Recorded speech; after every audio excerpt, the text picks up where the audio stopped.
कुछ आवाजें ऐसी होती हैं जिन्हें समझने के लिए इंसानी शरीर बना ही नहीं है। जैसे बादलों की गड़गड़ाहट, किसी तोप का चलना या अचानक किसी चट्टान का टूट जाना। लेकिन अगस्त 1883 में जावा और सुमात्रा के बीच के तंग समुद्री रास्तों में एक पहाड़ से इतनी भयंकर आवाज निकली जिसने आवाज की परिभाषा ही बदल दी। ये समंदर के ऊपर एक प्रेशर की तरह आगे बढ़ी। इसने समुद्र में चल रहे जहाजों को हिला कर रख दिया। ये हमारे एटमॉस्फेयर से एक अदृश्य दीवार की तरह गुजरी। बाद में लोगों ने इसे नंबर्स में बयान करने की कोशिश की। कुछ का मानना था कि क्रैकेटोआ की आवाज 310 डेसिबल्स तक पहुंच गई थी, लेकिन उस वक्त इस नंबर को कभी मापा नहीं गया था। असल में तब तक डेसिबल स्केल वजूद में ही नहीं था। ये तो एक मॉडर्न रिकंस्ट्रक्शन है जिसे विक्टोरियन दौर के प्रेशर रिकॉर्ड्स और बाद के कैलकुलेशंस के आधार पर तैयार किया गया है। सच तो यह है कि हकीकत इस मिथक से कहीं ज्यादा हैरान करने वाली है। क्रैकेटोआ सिर्फ फटा नहीं था, उसने पूरी दुनिया के सामने अपना ऐलान किया था। और क्योंकि ये साल 1883 था तो ये प्लैनेट भी उसे सुनने के लिए तैयार था। उस वक्त तक अंडर सी टेलीग्राफ केबल्स ने महाद्वीपों को आपस में जोड़ना शुरू कर दिया था। अब मैसेजेस समंदर के नीचे से किसी भी पानी के जहाज से तेज ट्रैवल कर सकते थे। डच ईस्ट इंडीज में आई कोई तबाही अब सिर्फ एक अफवाह बनकर नहीं रह गई थी जो हवा के भरोसे चलने वाले जहाजों की रफ्तार से सफर करे। इतिहास में शायद पहली बार एक जियोलॉजिकल आपदा एक ग्लोबल मीडिया इवेंट बन गई। महीनों बाद नहीं, किसी किस्से कहानी की तरह नहीं, बल्कि लगभग रियल टाइम में। एक ज्वालामुखी खुद एक ब्रॉडकास्ट बन चुका था। और सवाल सिर्फ ये नहीं है कि एक पहाड़ ने खुद को कैसे तबाह कर लिया। सवाल ये है कि उस तबाही की गूंज ने पीछे छूटी दुनिया को कैसे बदल दिया। हम अक्सर तबाही को इंसानी पैमानों से नापते हैं। हम हिरोशिमा पर गिराए गए एटम बम को विस्फोटक ताकत का एक डार्क बेंचमार्क मानते हैं, लेकिन क्रैकेटोआ का विस्फोट हिरोशिमा से 10,000 टाइम्स यानी 10,000 गुना ज्यादा ताकतवर था। इसकी विस्फोटक क्षमता 200 मेगाटन थी, यानी ये अकेला ज्वालामुखी विस्फोट इंसान के बनाए अब तक के सबसे बड़े थर्मोन्यूक्लियर हथियार तसार बॉम्बा से भी 4 गुना ज्यादा ताकतवर था। लेकिन आखिर ऐसा क्या होता है जो एक पहाड़ को इतनी भयानक ताकत के साथ फटने पर मजबूर कर देता है? क्रैकेटोआ इंडोनेशिया के सुंदा स्ट्रेट में स्थित था, एक ऐसी जगह जहां पानी के नीचे की धरती हमेशा बेचैन रहती है। आसपास रहने वाले लोगों के लिए यह ज्वालामुखी होराइजन पर हमेशा से मौजूद था, खतरनाक लेकिन जाना पहचाना। फिर 1883 में इसके लक्षण दिखने शुरू हुए। भाप, राख और धमाके। उस समुद्री रास्ते के ऊपर आसमान काला पड़ने लगा। महीनों तक ऐसा लगा जैसे वो आइलैंड अंदर से खुल रहा हो। सतह के नीचे मैग्मा, गैस, चट्टानों और समंदर के पानी के एक सिस्टम के अंदर प्रेशर बढ़ता जा रहा था। इसके सटीक सीक्वेंस पर आज भी स्टडी की जा रही है, लेकिन इसका मुख्य मैकेनिज्म साफ था। वो ज्वालामुखी एक नेचुरल प्रेशर बम बन रहा था।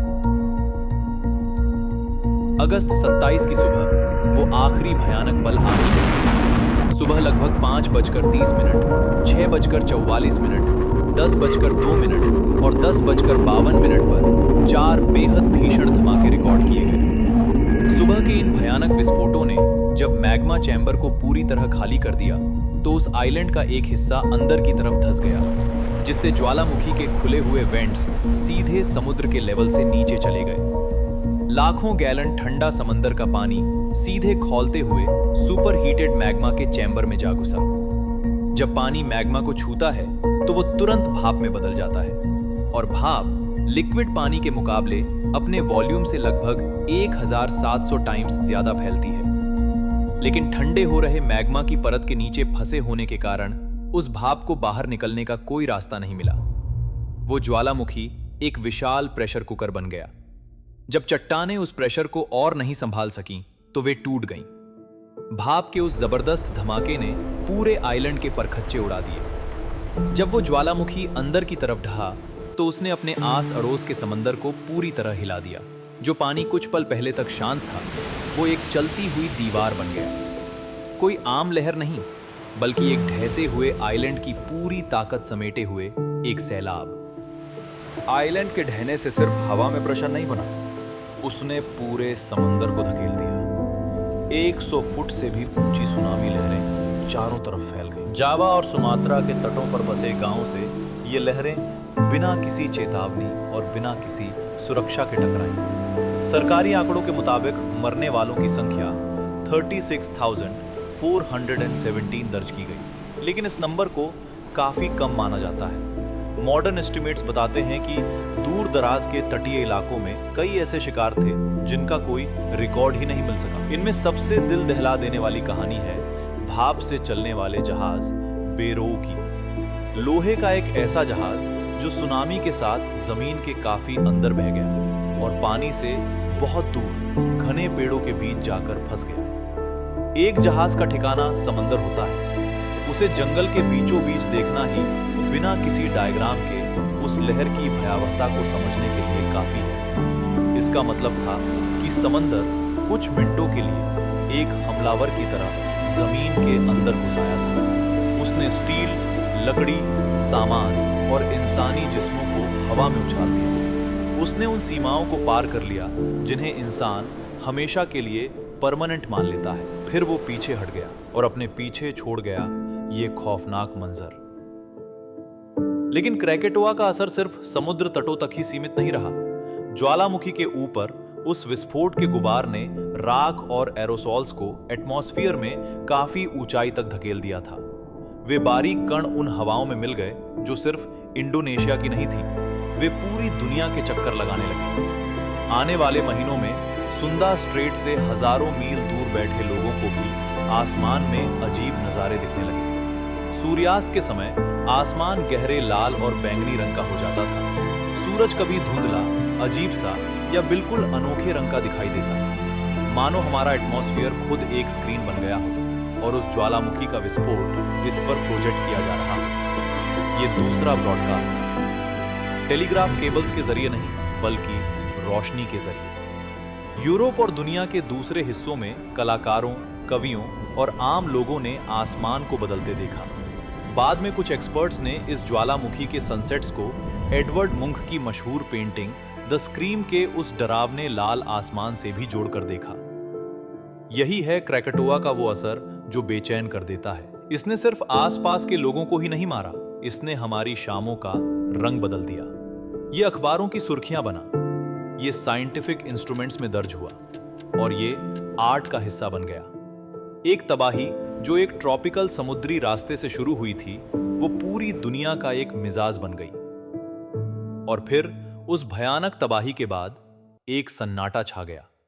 पुराना क्रैकेटोआ तो खत्म हो चुका था, लेकिन 1927 में पानी के नीचे बने उसी क्रेटर से एक नया पहाड़ सतह को चीर कर बाहर निकला। उन्होंने इसे नाम दिया अनक क्रैकेटाउ, यानी क्रैकेटाउ का बच्चा। ये तब से लगातार बड़ा हो रहा है। 2018 में इस नए पहाड़ का एक हिस्सा ढहकर समंदर में गिर गया, जिससे आई सुनामी ने 400 से ज्यादा लोगों की जान ले ली। ये बच्चा आज भी एक्टिव है, मैग्मा चैम्बर वहीं मौजूद है और समंदर अब भी इंतजार कर रहा है। हम इंसान अपनी विशाल ताकतों पर बहुत घमंड करते हैं। हम बहरे कर देने वाले जेट इंजनों का निर्माण करते हैं, हम एटम को तोड़ते हैं और ऐसे थर्मोन्यूक्लियर बम बनाते हैं जो पूरे के पूरे शहरों को पल भर में राख कर सकते हैं। हमें लगता है कि हमने इस दुनिया की हर भौतिक सीमा को जीत लिया है, लेकिन वहां सुंदा स्ट्रेट के उस अंधेरे पानी में कुदरत एक खौफनाक सच्चाई बयां करती है। इस कांपती हुई धरती और उबलते हुए समंदर के सामने इंसानी ताकत कुछ और नहीं, बस एक फुसफुसाहट है, इतिहास की उस सबसे लाउड आवाज के सामने।